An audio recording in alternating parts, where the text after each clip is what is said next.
Dans le cadre des 30 ans du Musée des Arts Décoratifs et de l'Océan Indien, Didier Robert, président de région et président directeur général de la Réunion des musées régionaux, a inauguré le 4 mai 2018 la Villa Musée des Arts Décoratifs et du Design, ancienne villa de la région, au 39 rue de Paris à Saint-Denis. Alors, la raison de votre présence ce soir à la Villa de la région? Inaugurer une pépite que Thierry-Nicolas Tchakolov nous a préparée. Mais on dirait qu'il y a un double événement ce soir.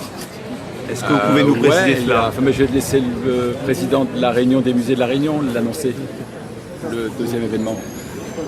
Un transfert de quoi? De bâtiments On est en fait sur un triple événement. On est sur on commémore ce soir les 30 ans du Madois, qui devient du même coup le musée des arts décoratifs et du design de l'Océan Indien. On est sur l'ouverture pour la première fois ici de ce site pour le Madois et qui va sur la durée maintenant être finalement la vitrine du patrimoine que le Madois aura su faire l'acquisition, dont le Madois a reçu faire l'acquisition et conserver tout au long de ces années, et qui est à l'image finalement de ce que je souhaite pour la Réunion, c'est-à-dire une vraie ouverture sur le monde et donc une présentation de tout ce qui se fait de plus beau finalement pour les Réunionnais. Surtout un des piliers de votre mandature. Tout à fait. Il y a un troisième événement qui est donc cette exceptionnelle exposition pour laquelle j'invite un nombre de Réunionnais à venir et à ne pas hésiter à pousser les portes de la Villa de la Région ici, rue de Paris. Monsieur Nouchi, vous connaissez bien cette villa de la région. Est-ce que vous pouvez non pas nous en rappeler l'historique, mais régulièrement. Oui, c'est l'ancienne villa du général, oui, qui a été rachetée ou transmise, rachetée par le conseil régional, c'est ça. Donc restaurée. Les planchers sont absolument magnifiques en vionate, bois de fer.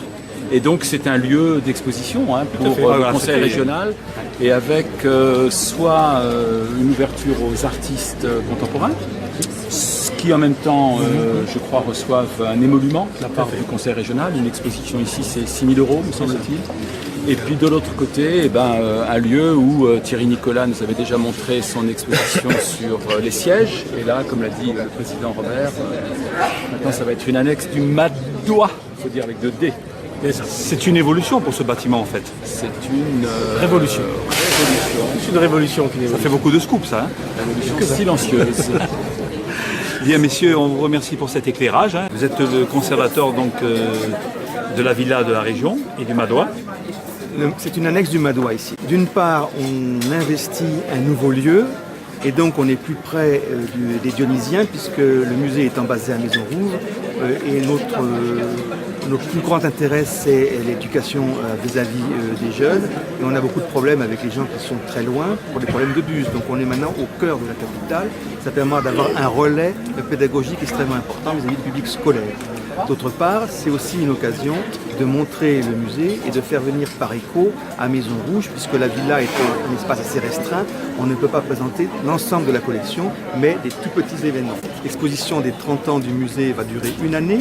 Elle s'appelle Regardez l'aube, du 16e au 18e. C'est le regard de l'Europe sur les autres civilisations, que ce soit l'Afrique, l'Amérique du Sud, l'Amérique du Nord ou les peuples océaniens, mais qui est vu à travers le prisme des objets, puisque ce qu'on va ramener, ce sont des objets de curiosité pour mettre en place les cabinets de curiosité dans l'Europe de la Renaissance puis du XVIIe siècle, qui sont l'ancêtre des musées, et en même temps, ça nous permet d'avoir et de savoir en quoi ce regard européen sur l'autre est un dialogue incompris, puisqu'en fait c'est un regard ethnocentrique, volontaire depuis le départ.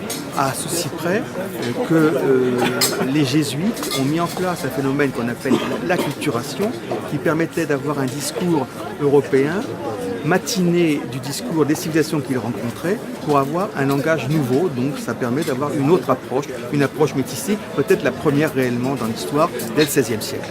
Ici, on présente un peu l'ensemble du monde. On a des objets qu'on a achetés chez des créoles, parce qu'effectivement, à La Réunion, qui est une île en dehors des circuits commerciaux, les gens ont quand même beaucoup bougé, on oublie de le dire, sur la ceinture tropicale. Et en fait, on ramenait des objets, et donc j'en ai acquis ici. Après, j'en ai acquis sur le marché de l'art international, l'essentiel étant d'avoir une collection de référence à La Réunion pour les Réunionnais. L'exposition est-elle gratuite? L'exposition n'est pas gratuite, elle est à 3 € pour le public normal et 2 € pour les scolaires et les tarifs réduits. Elle sera open à partir de quand? Elle ouvre à partir de demain. Jusqu'à l'année prochaine. Jusqu'au 30 juin 2019. Et pour conclure ce reportage, voici quelques images de ce que vous allez découvrir à l'occasion de cette exposition à la Villa Musée des Arts Décoratifs et du Design, ancienne villa de la région, au 39 rue de Paris à Saint-Denis.